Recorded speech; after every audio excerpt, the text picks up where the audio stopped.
महायुतीच्या अब की बार 200 पार साठी हे 4 मुद्दे ठरले कारणीभूत। महत्त्वाचे मुद्दे 4 ठरले, याबद्दल आपण सविस्तर माहिती या व्हिडिओमध्ये समोर पाहणार आहोत। महाराष्ट्र विधानसभा निवडणुकीत भाजपाने विजयाची हॅट्रिक केली आहे। महाराष्ट्रात सत्तेवर येण्यासाठी महायुतीने बहुमताचा 145 ते आणि 200 पेक्षा जास्त आकडा पार केला आहे। भाजप 125, शिंदे यांनी शिवसेना आणि अजित पवार हेही ताकदवान ठरले आहेत। अजित पवारांच्या राष्ट्रवादीचा स्ट्राईक रेट 70% अधिक होता। त्यांनी शरद पवार यांचा पराभव केलाय। विरोधी पक्षनेतेपदासाठी आवश्यक असलेल्या 28चा आकडा महाविकास आघाडीचा कोणताही पक्ष पार करू शकला नाही। महाराष्ट्र विधानसभा निवडणुकीत भाजपाने विजयाची हॅट्रिक केली आहे। महाराष्ट्राच्या सत्तेवर येण्यासाठी महायुतीने बहुमताचा 145 आणि 200 पेक्षा जास्त आकडा पार केलाय। भाजप 125, शिंदे यांची शिवसेना आणि अजित पवार हेही ताकदवान ठरले। अजित पवारांच्या राष्ट्रवादीचा स्ट्राईक रेट 70%हून अधिक होता। त्यांनी शरद पवार यांचा पराभव केला आहे।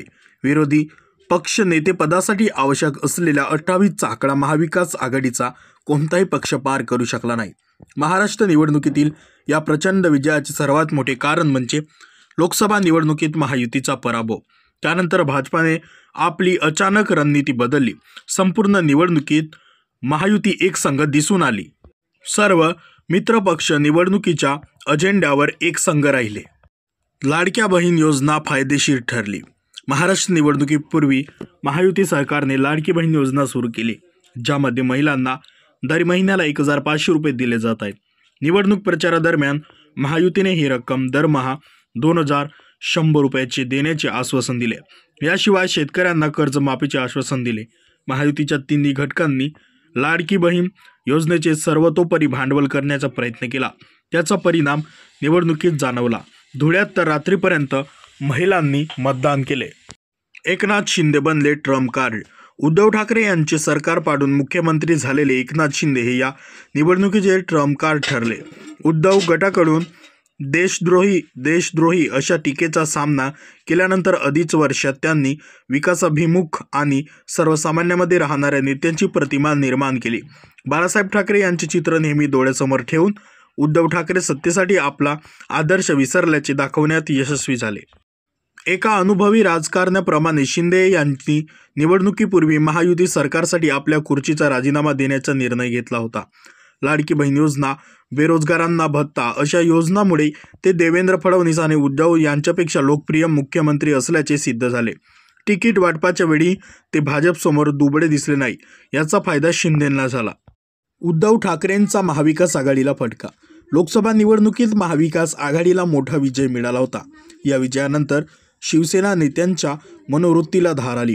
उद्धव ठाकरेसह युबीटीचे नेते भाजप विरोध करताना आपली प्रतिमा हिंदुत्वासाठी पक्षाची आहे हे विसरले।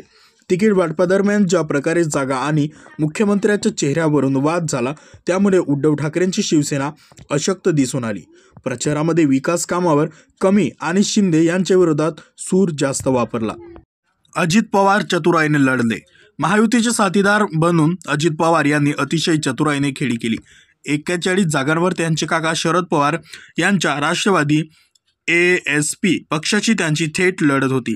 ते 51 जागांवर महायुतीसोबत होते, तर 8 जागांवर त्यांच्या उमेदवारामध्ये मैत्रीपूर्ण लढत होती। संपूर्ण प्रचारादरम्यान अजित पवार आणि त्यांच्या उमेदवाराने शरद पवार यांच्यावर टीका केली नाही। मित्रपक्ष भाजपालाही ताब्यात ठेवले।